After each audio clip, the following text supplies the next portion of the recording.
Hi, I'm Christopher Showerman. In the next 60 seconds, whether you're gearing up for your first pull-up or stepping up your rep count, step into some strap-assisted pull-ups on the path of leash resistance. You will need 3 leashes for this exercise. Find a sturdy overhead bar suitable for pull-ups. Put your hands through the handles of 2 leashes. Clip the 3rd leash between them with the hardware clipped together on one side and the free handle to the other clip.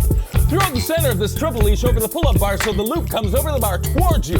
Grab the pull-up bar slightly wider than your shoulders with an overhand false grip where your thumb follows your other fingers over the webbing and the handles tighten around your wrist. Step 1 foot into the big hanging loop. This pressure will bind your hands to the pull-up bar. Pull by driving your elbows down to your sides. If you can't lift your entire body weight, you can assist with your leg by stepping onto the strap, but let your lats do most of the work. Slowly lower yourself using your back and lats to maximize your gains and speed your progress through unassisted pull-ups. Aim for 10 reps. Check your equipment before every workout. Have a training partner spot you and always leave the gym nicer than you found it. Step up to the bar in this strapping number with strap-assisted pull-ups on the path of least resistance. Thanks for watching. If you like our videos,